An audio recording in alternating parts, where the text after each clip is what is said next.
Une production des studios Bass.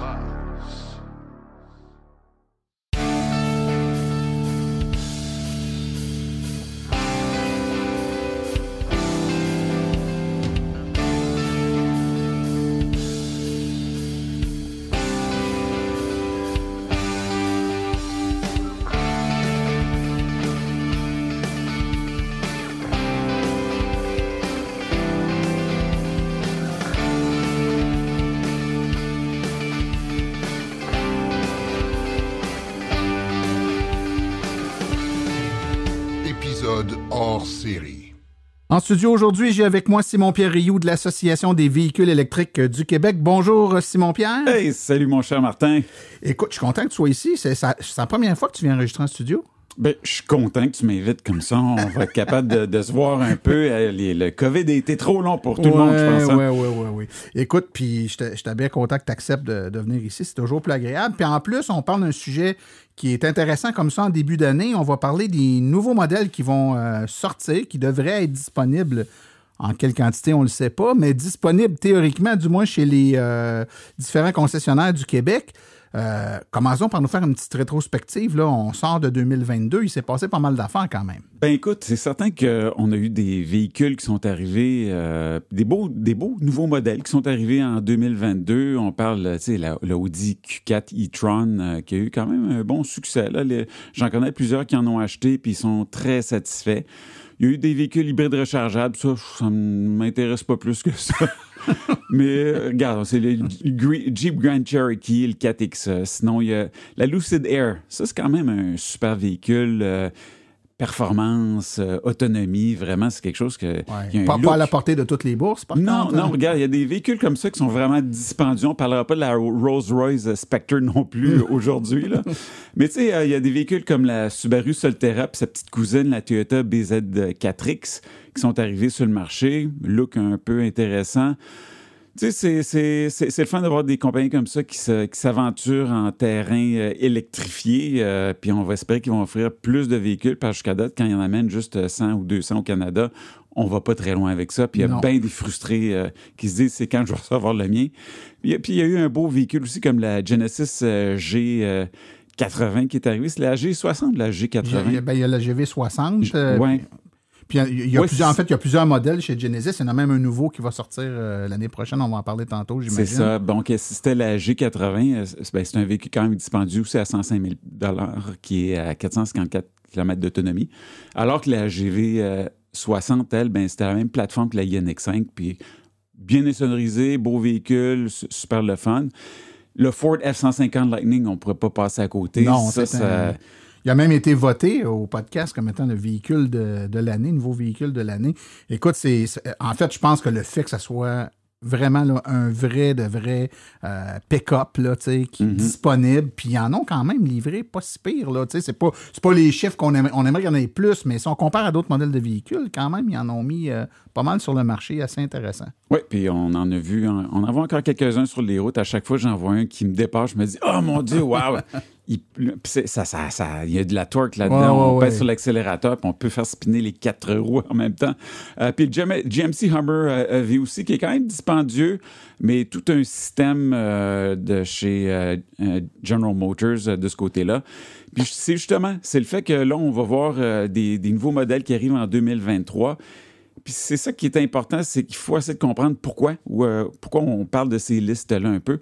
On voit qu'il y a l'engouement chez les consommateurs. Les listes d'attente démontrent justement qu'il y a un intérêt, que les gens sont prêts à attendre. Puis on remarque une tendance à la croissance des ventes de véhicules électriques puis une baisse de vente des véhicules à essence aussi. Hein. Ça, c'est un peu partout en Amérique du Nord. Au Québec, on avait eu 32 % d'augmentation de vente des VE. Aux États-Unis, 49 % puis 113 % en Chine. Wow. Fait qu'on a des petits pains à manger de ce côté-là.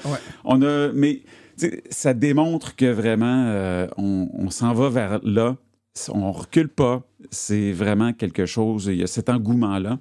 Puis, même l'Agence internationale de l'énergie prévoit que d'ici la fin de la décennie, les véhicules électriques vont représenter plus que 60 % de tous les véhicules vendus.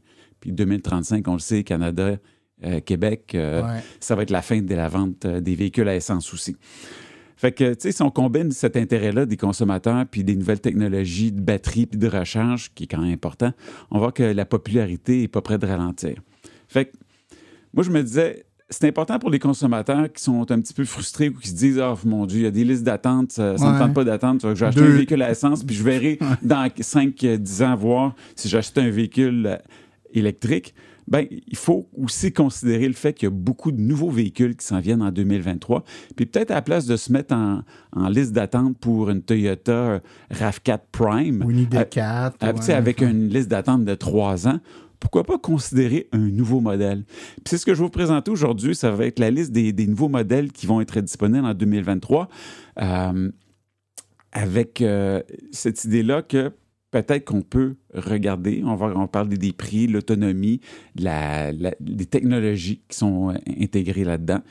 Puis peut-être ça va vous donner des idées, puis on va peut-être passer à l'électrique un peu plus rapidement. C'est une très bonne idée parce que quelqu'un qui, demain matin, va chez son concessionnaire puis se met sur la liste d'attente, comme je disais, une ID4, une Ioniq 5, bon, à moins qu'il choisisse un modèle avec on va dire, un trim particulier puis qu'il y a une annulation qui va le faire passer plus vite dans la liste, il peut s'attendre à 18 mois minimum, 24 mois probablement, pour être capable d'avoir son véhicule. Alors que s'il se met sur la liste d'attente d'un nouveau véhicule, bon, il y en a qui sont déjà très prisés puis que les listes d'attente sont déjà commencées, mais il y en a d'autres qu'on commence à peine à entendre parler. Peut-être qu'on va être d'un premier sur la liste puis qu'on va l'avoir au courant de l'été, donc dans 6 mois, 8 mois, qui sait.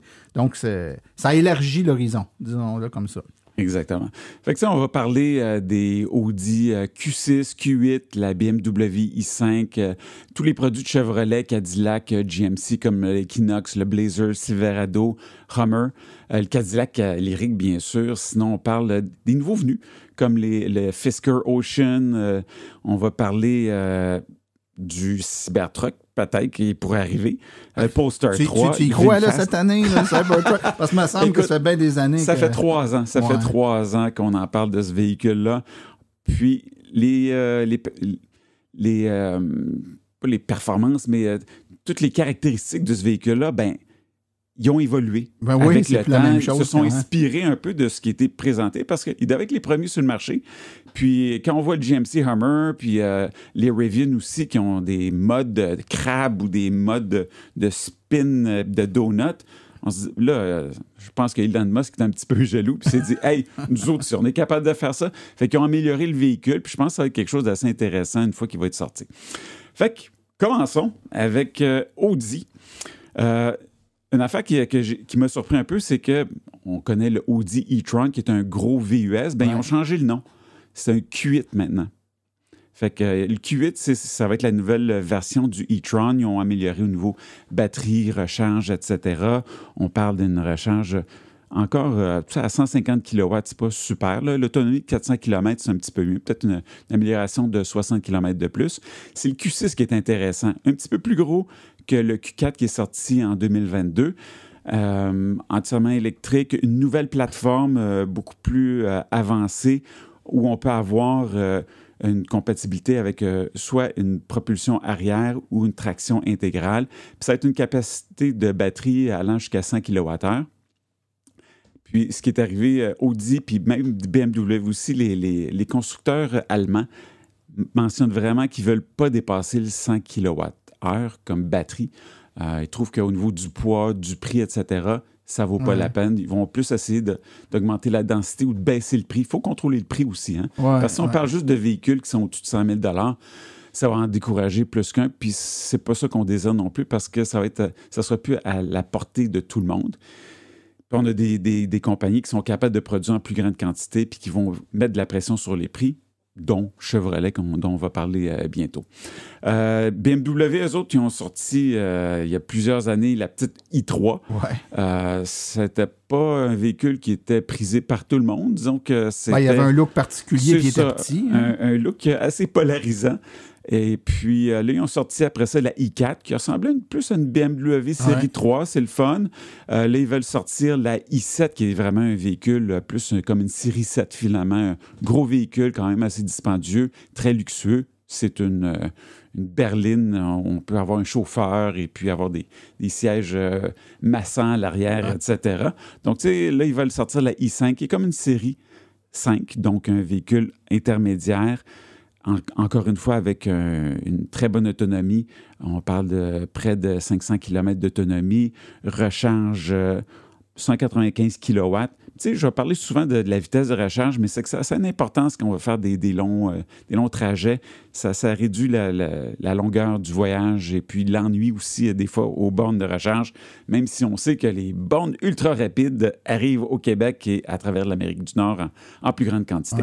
Ouais. Il y a un élément qu'on parle rarement. En fait, on le découvre souvent après coup quand les véhicules sortent. C'est qu'au-delà de la vitesse maximale de recharge, il y a des véhicules qui ont une vitesse maximale assez élevée, mais pendant à peu près 3 minutes. Puis après ça descend. Donc, le chiffre qu'ils vont donner, c'est ce chiffre. Alors qu'il y a d'autres véhicules qui ont une vitesse maximale beaucoup plus bas, mais qui vont la maintenir jusqu'à 80-90% de recharge. Au final, ils vont charger plus vite que d'autres. Et ça, ce critère-là, pourquoi j'en parle, c'est que souvent, il y a des gens qui vivent des déceptions parce qu'ils voient le chiffre puis ils disent « Ouais, je l'atteins le chiffre, mais pas longtemps. » Je pense qu'il faut quand même lever, être honnête et mentionner qu'il y a certains véhicules qui ont peut-être des chiffres de recharge un petit peu plus bas, mais qui ont un excellent maintien de cette puissance-là, puis ça donne quand même des véhicules qui vont charger très, très vite. Oui, c'est certain que la courbe de recharge est aussi très importante. Ça va dépendre de la thermorégulation de la batterie, si c'est bien fait, si le constructeur est aussi confiant du battery pack qu'il a créé, qui va permettre justement à une recharge à un niveau plus élevé, plus longtemps, à place de juste diminuer la courbe de recharge très rapidement. Tout à fait. General Motors. Eux autres, il y en a plusieurs. Oh my God, je trouve vraiment qu'ils font du bon travail de ce côté-là. Mary Barra a déjà mentionné que Chevrolet puis les autres marques de GM, c'était EV for everyone. On veut vraiment offrir un véhicule à bas prix qui va offrir une bonne autonomie. Puis on voit ce qu'ils ont fait avec les Bolt jusqu'à date, au-dessus de 400 km d'autonomie. Comme tu mentionnais tantôt, les courbes de recharge ne sont pas super pour... Non, mais les nouveaux véhicules Chevrolet, c'est la plateforme Ultium qui s'en vient là. La game change. Là. Absolument. Puis c'est ce qui est vraiment intéressant. Aussitôt qu'on parle de véhicules qui sont plus dispendieux ou qui ont des plus grosses batteries, ont 200-300 kW de batterie, là, on va parler de la recharge à 800 volts, alors que pour les autres, ça va être à 400 volts. J'aime bien gros ce qu'ils ont à présenter. Cette année, on va parler Equinox et Blazer. Equinox qui a été quand même introduit à 37 500 $ pour le marché canadien. Ouais. C'est incroyable. Un petit VUS, 400 km d'autonomie avec traction avant, c'est 480 km d'autonomie. C'est vraiment le fun. On regarde le Blazer puis on se dit, mon Dieu, mais lequel choisir? Mais ça dépend du budget. Ça dépend de notre goût aussi. Si on veut quelque chose qui était peut-être un petit peu plus sportif, un petit peu plus racé, c'est certain que le Blazer se démarque plus, alors que l'Equinox, c'est un petit peu plus mou. C'est une conduite un peu plus relaxe, peut-être un peu moins de puissance ou de torque à ce niveau-là. Mais les deux vont avoir le même type d'autonomie. Et le Blazer va recharger un peu plus vite. La conduite, comme je mentionnais, est un peu plus sportive, un peu plus serrée. Mais il y a quand même pas loin de 15 000 $ de différence entre les deux. Hein? Fait que c'est ça. Et c'est pas parce qu'il y a plus d'espace cargo non plus. Hein? Parce que j'ai vraiment vérifié ça. Puis c'est pratiquement la même chose au niveau du cargo. Un peu plus d'espace pour les passagers à l'avant et à l'arrière, mais pas tant que ça. Donc, il faut regarder le prix aussi. Puis, comme je disais... On y va selon, on y va selon notre cœur et les émotions qui nous passent à travers le corps. Qui nous guident, quand on le voit. Sinon, qu'est-ce qu'ils font chez General Motors? Ils ont un beau pick-up qui s'en vient, le Silverado. Ouais. Écoute, il y a des versions très abordables, comme la WT à 55 000 $, puis la version RST, la première, qui va être disponible à 122 000 $. C'est une autre affaire. Hein? Mais on parle quand même de 640 km d'autonomie, alors que le Ford F-150, lui, en a 480. Puis le Ford, il recharge à 150 kW. T'as beau dire ce que tu veux, mais l'autre, le Silverado, avec du 800 volts à 350 kW, on parle de 10 à 80 % en 20 minutes environ. Donc, grosse différence de vitesse de recharge. Je pense que si les gens peuvent attendre un peu plus pour un pick-up, on y va qu'un pick-up qui va être capable de recharger rapidement, qui va donner le plus d'autonomie possible, parce qu'aussitôt que tu vas tracter, puis tu vas te promener avec ta roulotte, ça va baisser quand même pas mal vite. Ce qui est intéressant, c'est que quand tu tractes, tu perds de l'autonomie forcément, mais le Silverado vient avec en haut de 600 km d'autonomie. C'est quand même intéressant. Donc, à moins, évidemment, en camping, on le sait qu'on peut aller loin, ou quand on travaille, des fois, on tire des choses qui sont très lourdes. Donc, d'avoir cette espèce de surplus de sécurité, d'autonomie-là, vient compenser là, pour les pertes qu'on va engendrer, le fait qu'on tire quelque chose de plus lourd ou de moins aérodynamique à l'arrière. Exactement. Puis, tu sais, ils ont des petits bonus aussi pour les versions plus haut de gamme avec une direction à 4 roues, ou bien la cloison centrale qui est rabattable. Ça t'offre un espace de rangement absolument incroyable. Ça donne 3 mètres. Ouais. Tu peux te rentrer un sofa complet, puis tu en as comme le tiers qui va rentrer dans la cabine à côté des sièges. Ouais. c'est quand même pas pire. Puis aussi, on a quand mon Dieu Seigneur, le GMC Hummer, mais en version VUS qui va sortir. Encore une fois, ces véhicules-là sortent, les modèles les plus dispendieux sortent en premier. C'est souvent comme ça. Les plus abordables vont sortir 1 an, 2 ans, 3 ans plus tard. Donc, si vous voulez un Hummer, vous allez être obligé d'attendre si vous ne voulez pas payer trop cher. Mais on va parler quand même. La version la moins chère va être comme 80 000 de toute manière. Maintenant, si on regarde au niveau du Fisker Ocean, c'est beau, hein? Je ne sais pas si tu as vu des images de ce véhicule-là. C'est une belle bagnole. Oui, tout à fait. C'est Henrik Fisker qui a fait le design. C'est lui qui a fait la Fisker Karma. Je trouve quand même qu'il est un des plus beaux véhicules électriques. Puis on associe Fisker à une voiture très dispendieuse, alors que là, ce qu'on nous offre avec la Fisker Ocean, on est ailleurs. Là. On parle de 45 000 Ouais. pour un véhicule qui va avoir une traction avant, mais quand même beaucoup de petits bonus. Ça va être intéressant. C'est sûr qu'il y a la version Sport Ultra Extreme P1, l'édition de lancement, qui va monter jusqu'à 90 000 $. Mais ça va permettre de donner des choses, des petits bonus. Ce que j'aime le plus de la Fisker Ocean, c'est le mode Californie. C'est que toutes tes fenêtres peuvent baisser, même les fenêtres à l'arrière. Puis au niveau du haillon, ça baisse au complet. Donc là, tu as toute la cabine au complet qui est aérée.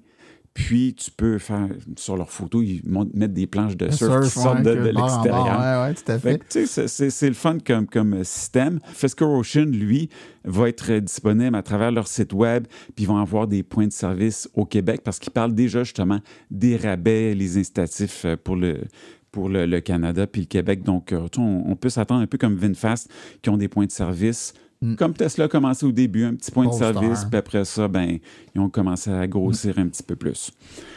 Sinon, si on regarde du côté de Hyundai, la Ioniq 5, ils ont fait très beau travail. Ça a marché. Hein? Ça marche, c'est un beau véhicule. C'est attirant comme look. Puis la Ioniq 6 s'en vient.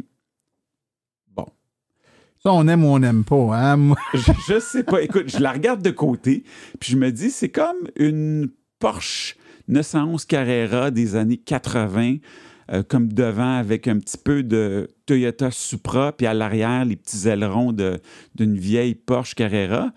Mais là, il y a comme 4 portes de plus. Et comme elle était allongée un peu.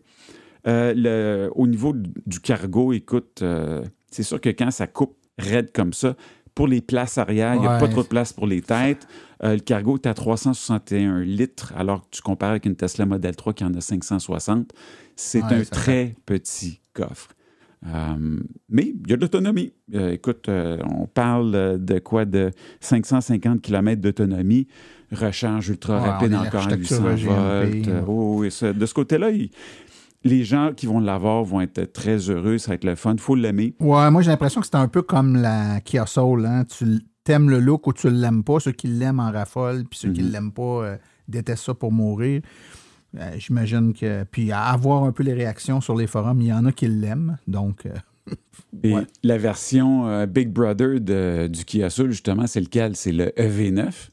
Oui, tout à fait. C'est gros, cette affaire-là. C'est gigantesque. Écoute, j'étais au Salon de l'Auto de Montréal en fin de semaine, puis j'ai remarqué justement qu'il y avait la version Kia, la version Hyundai plutôt, qui est la Ioniq 7, qui est un 7 passagers.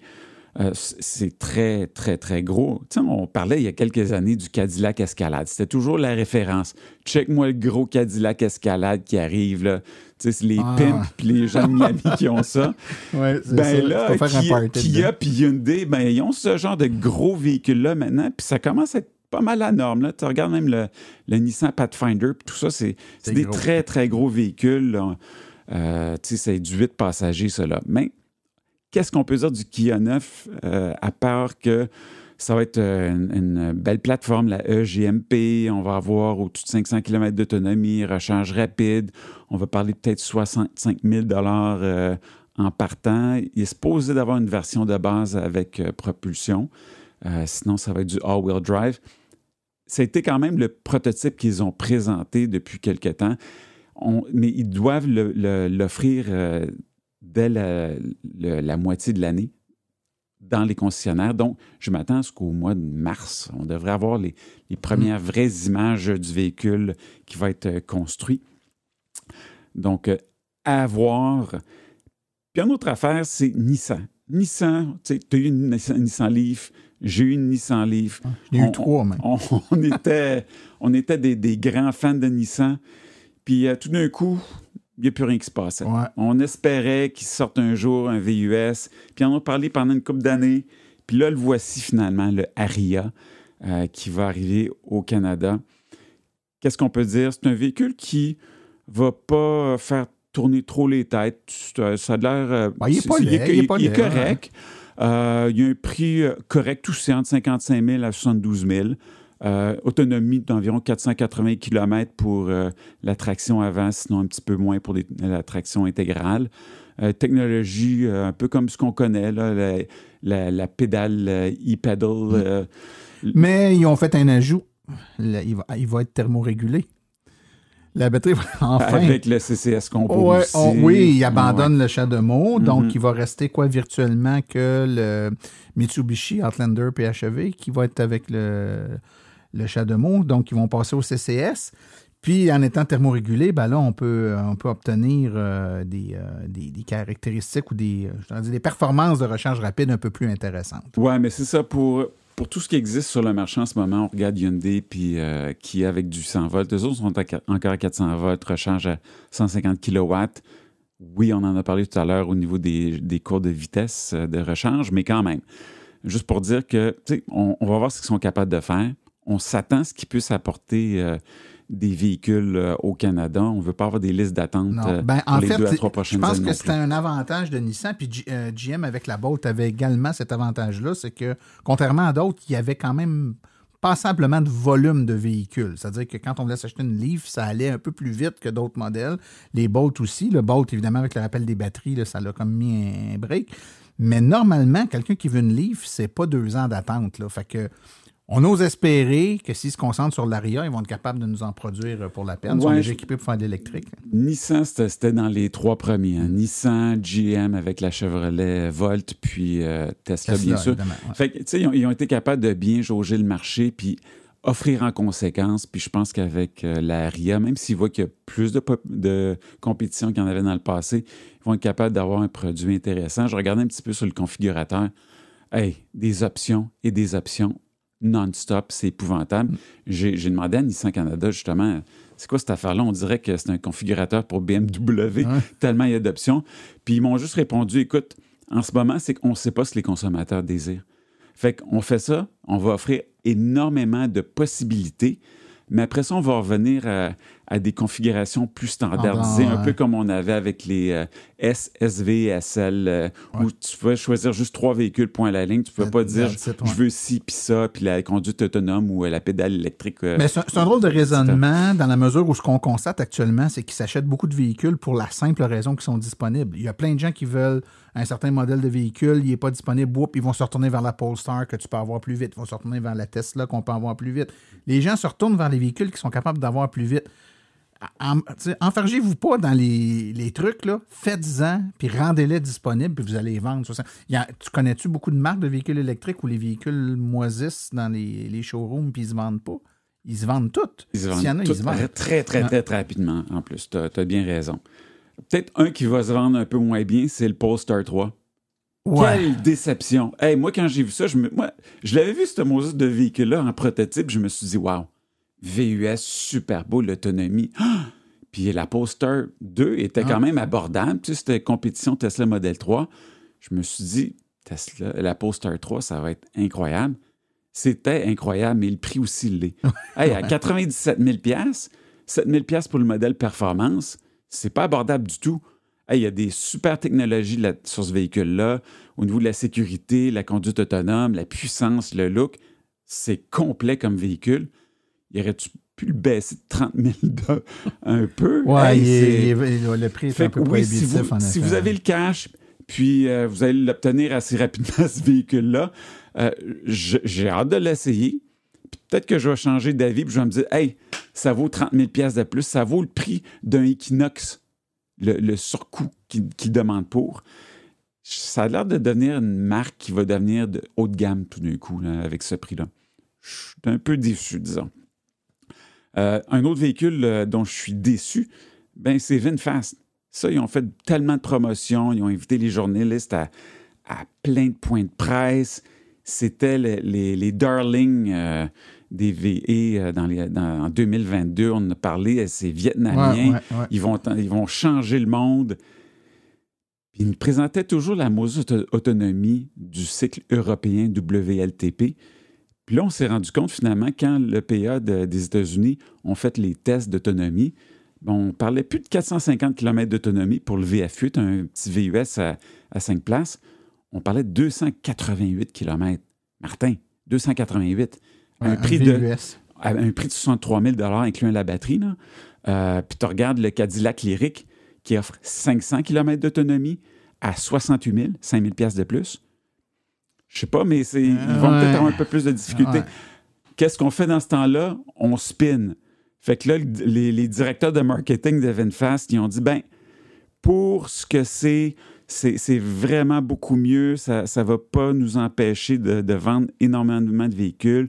L'autonomie est beaucoup mieux que la moyenne de journalière qui est faite par les Canadiens et par les Américains. Oui, on en convient, effectivement. Là, on fait 50-60 km par jour. Exact. Ça reste que les voitures, on le sait, on a eu des voitures qui avaient 100 km, puis après ça, 250, puis maintenant 400 et plus. Puis on le voit, l'avantage d'avoir un auto qui a minimalement 400 km. Là. Tu vas aller à Québec, tu n'es pas obligé d'arrêter en chemin. Ouais. L'hiver, tu vas quelque part dans les Laurentides ou tout ça, tu n'es pas pris par le fait que ta baisse d'autonomie te rend un peu marginale sur ta capacité de te déplacer. Je pense qu'en bas de 400 km aujourd'hui, là, mettons 350, là, en bas de 350 km, c'est décevant. Oui, puis il y a le VF9 c'est un 7 passagers, puis ça, lui, son autonomie va être estimée à 345 km pour un véhicule qui nous annonçait pas loin de 500 sur le cycle WLTP, encore une fois. Hein? Exactement. Donc, il faut faire attention à ça quand on regarde les autonomies annoncées par les manufacturiers. Généralement, en Amérique du Nord, c'est pas le WLTP, mais souvent sur les véhicules qui vont nous venir de l'Asie, par exemple, surtout dans les premières moutures, ça arrive que les chiffres qu'on nous donne sont dans ce cycle-là et c'est pas du tout ça qu'on a ici. Là. On peut, les plus vieux, dont tu fais partie, se rappelleront que la Leaf... il nous annonçait des chiffres Nissan là, avant de la rendre disponible au Canada qui, dans les faits, là, dans la vraie vie, on avait la moitié ou à peu près de ce qu'ils nous avaient annoncé. Fallait être fait solide. Et bien prévoir ses recharges. Oui, bien mais prévoir. Mais tu sais, on retourne à VinFast, là, je les ai vus, je suis rentré dedans, c'est beau, c'est une belle voiture, ouais, c'est surprenant, en fait. On est bien là-dedans, on veut passer du temps dans l'habitacle. Mais l'autonomie est à revoir. Puis, par contre, je me garde une petite bémol. Parce que VinFast, on dit, en janvier 2023, on va faire une mise à jour via Wi-Fi, puis on va augmenter l'autonomie. Je ne sais pas qu'est-ce qu'ils vont faire, mais il y a certains véhicules qui sont capables de couper un des deux moteurs. Parce que ça, c'est des tractions intégrales. Ouais. Peut-être qu'ils vont juste garder la traction avant, avoir moins de puissance, mais tu vas avoir un peu plus d'autonomie. Tu regardes même les véhicules de Chevrolet. Traction avant, 480 km d'autonomie. Traction intégrale, 400. Fait que c'est 80 km d'autonomie. Fait que si tu peux te rajouter un petit 20 % de plus là-dessus, ça aiderait énormément. Puis, tu sais, je regarde même les Tesla, je me disais, pourquoi ils n'ont pas fait ça avant?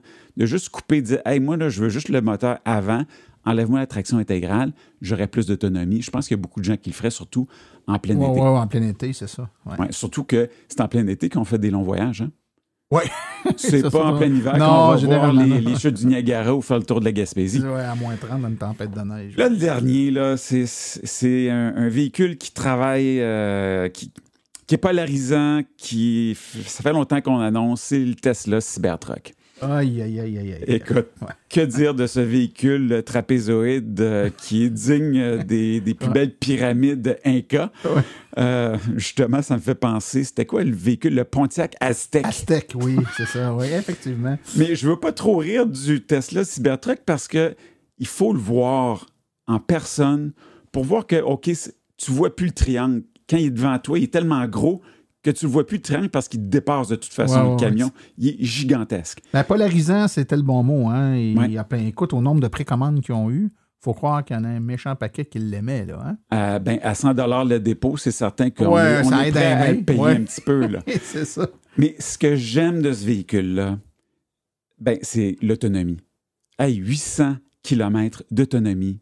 La recharge, ils ont annoncé récemment, c'est une recharge à 1000 kW. Oui, le mégawatt.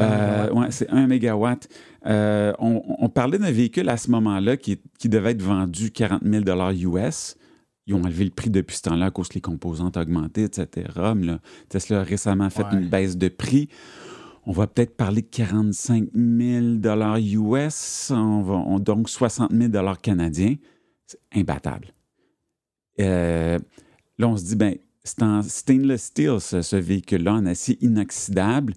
Ils ont même un genre de petit kit pour que tu puisses le buffer. Si jamais il y a des scratchs dessus, tu peux le nettoyer puis l'arranger. Avec du braceau, comme tes chaudrons à la maison, tu vas être capable de le rendre tout beau. Fait que c'est un véhicule 6 passagers.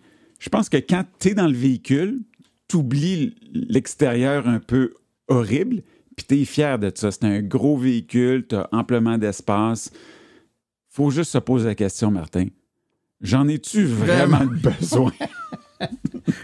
Écoute, il y en a que oui. Moi, je pense qu'il y a des gens qui sont sur qui ont des chalets dans des terrains un peu tortueux, puis ils ont de la job à faire sur le terrain, tout ça, mais je pense que c'est comme pour bien des gros véhicules. Les gens vont l'acheter pour le look, pour le prestige, pour l'écoute. Imagine, là, 1h du matin, sur la rue Sainte-Catherine, coin Sainte-Catherine, Saint-Laurent, Montréal, avec ton Cybertruck, les vitres baissées, la musique qui joue dans le tapis. Tu fes tourner les têtes, c'est sûr. Tu prends 2 espaces de stationnement, tu bloques la moitié de la rue. C'est clair que ça... En même temps, tu es assez en sécurité, que tu te feras pas trop scratcher le camion. Mais sais-tu, moi, je me pose la question, y a-tu du monde qui ont vu ou qui n'ont pas vu justement cette superbe vidéo virale où ils ont lancé des balles d'acier sur les fenêtres puis ils ont pété? Ouais. Penses-tu qu'il y a des gens qui vont se dire « Hey, je vais tester et voir si ça va marcher ou non? » Des fois, ça donne des Il va en avoir tellement qui vont se tester. Fait que je pense qu'il y aura plusieurs vitres d'exploser dans les premières années, c'est certain. Mais véhicule qu'on va voir cette année s'ils vont finalement le sortir. Écoute. Sinon, on pourra en reparler l'année prochaine. Ça fait comme 3 ans qu'il est dans la liste de ceux qui devraient sortir. Avec Tesla, on se garde toujours une petite gêne. Là. Ils ont des très grandes qualités, mais le respect des dates de sortie, historiquement, c'est pas leur spécialité.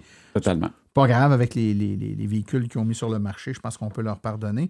Écoute, Simon-Pierre, ça fait beaucoup de nouveaux véhicules. Là, on a présenté une douzaine, une quinzaine peut-être. Ouais.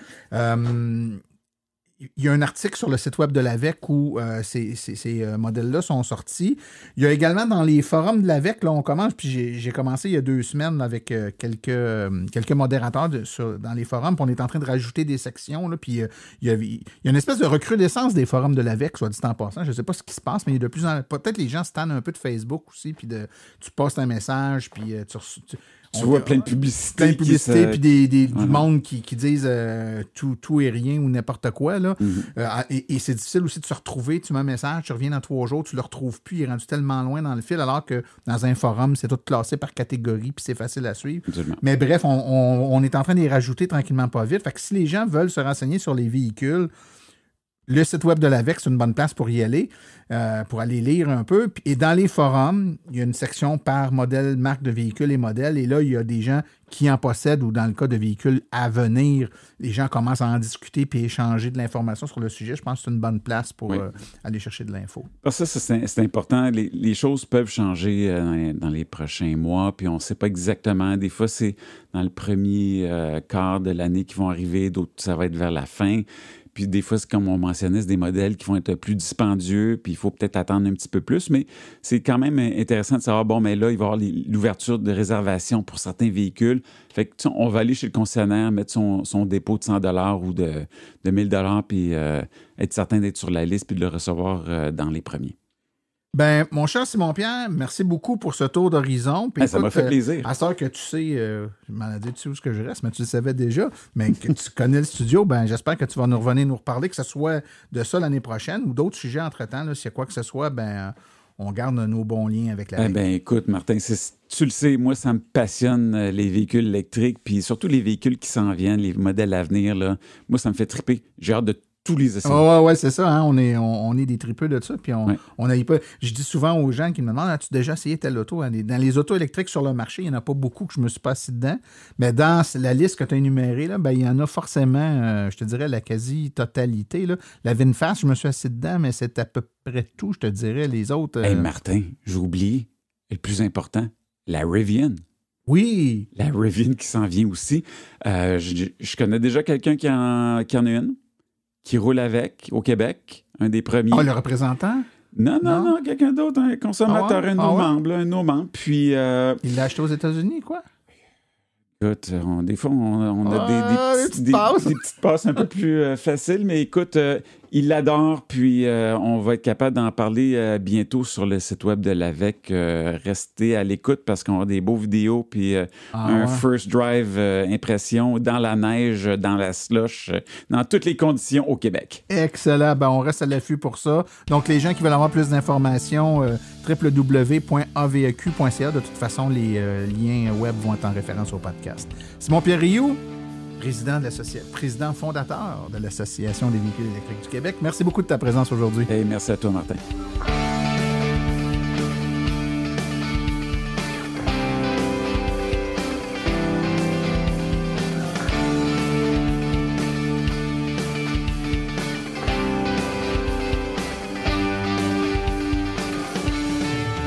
Épisode hors série.